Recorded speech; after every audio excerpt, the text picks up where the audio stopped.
First of all, my name is Artisan, and this is Bethel Farms, Arua. Yeah, it's located at Hajulu, BIT, especially. It's over sale. And then this is our tomatoes we have here.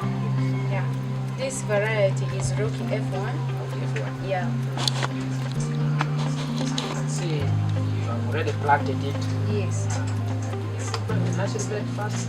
Yeah, we first did our nursery bed, but we put our nursery bed, we used seed trays to raise our seedlings. Yes. Yeah, and then after we transplanted them later on, when the plants, the seedlings were already ready. Okay, Yeah.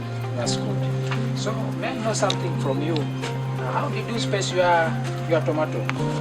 Okay, we spaced them 60 centimeters by 60 centimeters. 60 by 60 centimeter. Yes. How will it help when it's growing up? The spacing? The spacing, yes. Yeah, it will help. At least there's space for the distance between each plant, from one plant to another. There's free space for them, and then it also makes management practices like pruning, spraying, and so forth easy. Yeah. Now, I have seen something like, have you applied the manure?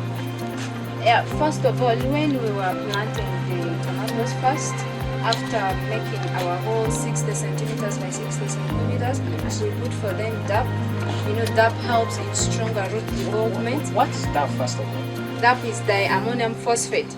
The ammonium Phosphate is a yes. basal fertilizer. Yes. Yes. Yeah. And then we first put it, then after 3 days, we transplanted our seedlings.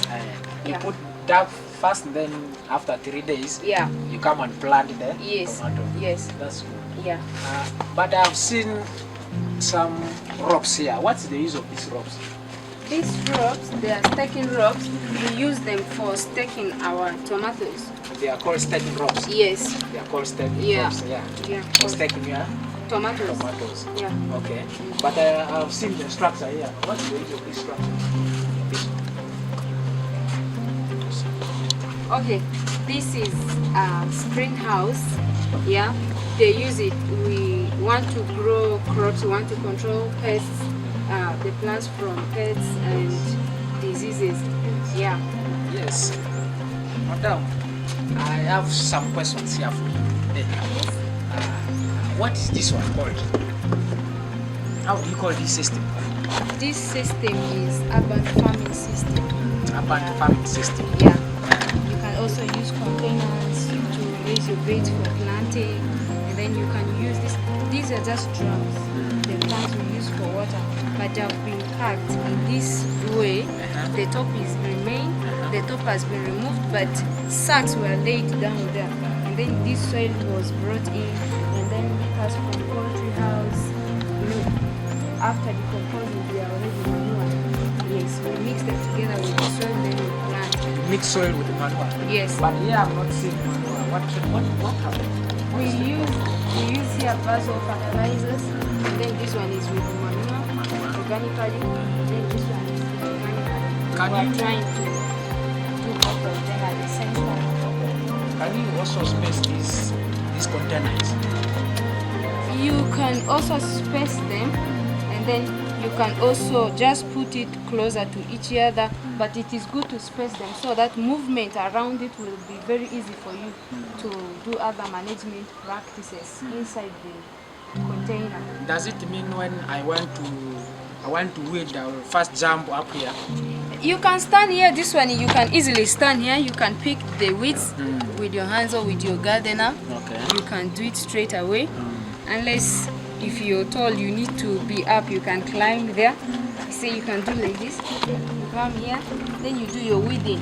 And then around the container, it also has to be weed free. Yeah. But the purpose of these sacks we have laid at the bottom first before the soil is for water infiltration. So that the excess water inside here can be drained down. Yeah. And do you have some specific tools for weeding this? Yes, you can use gardener to weed it. Yeah. Gardening. Yeah. Can you tell me is about more the gardener is more of a forked hoe. Yeah, it Which looks says- like forked hoe. Which says, The size. do you have it there? I can sew for you. Okay. Yeah, you will see the size. Okay. Yeah. That's cool. So, can you also do the same spacing? Yes, you can also do the same spacing, 60 centimeter by 60 centimeter. Can And I then- try 60 by 60 centimeter? Yes, you can try. You can. You want to do it practically. Yeah, I want to do it. Oh, you do for me to practical. And then here, if you don't want to do it like the way you do it in the main field, you can see, for instance, this tank is the biggest tank, and then you can give the match spacing. You can even go up to, you can say 65 by 40, or you can say 70 by 45. You just space it. Does it have any effect? The spacing 70 by 60. Does it have any effect? It does not have any bad effect, except that if the spacing is beyond like 60 by 60, Yes. you know that the plants are much more free from each other than when they are 60 by 60.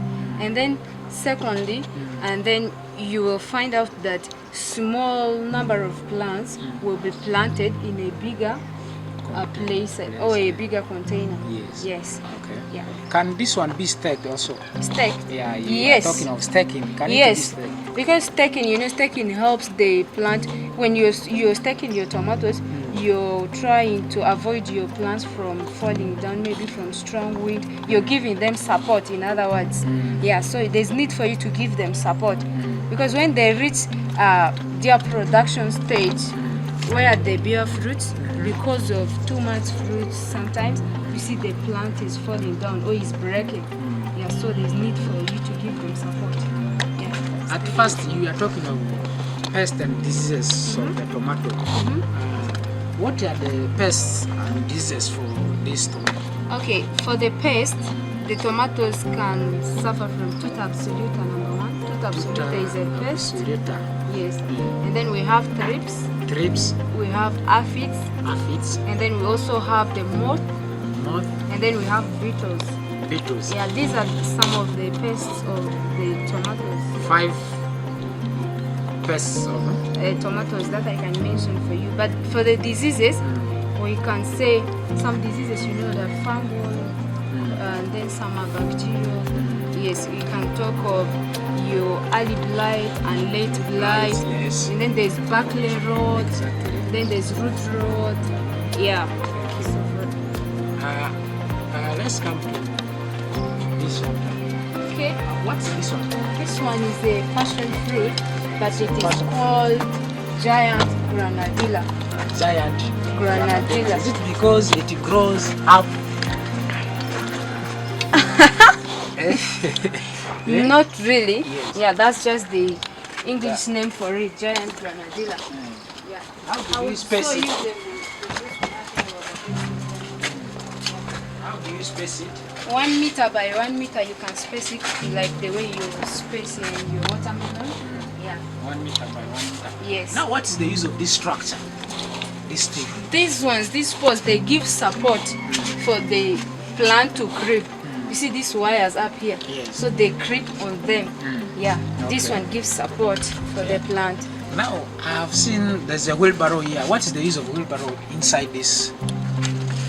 The use of this wheelbarrow, we can use it to collect our garbages around. You can see, for instance, we are keeping this place clean. You can carry your garbages. We can also use the same wheelbarrow to carry the fruits from here to the stores. Yeah. Okay. How long does this one stay? For it to bear fruits, Yes. it can take 3 to 6 months. 3 to 6 months. Yes. 3 to 6 months. Okay, that's good. Let's come here. What is this one?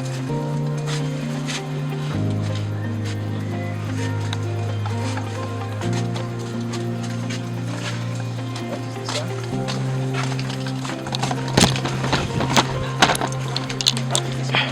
Okay. This one is called celery. Celery. Then this one is rosemary. Rosemary.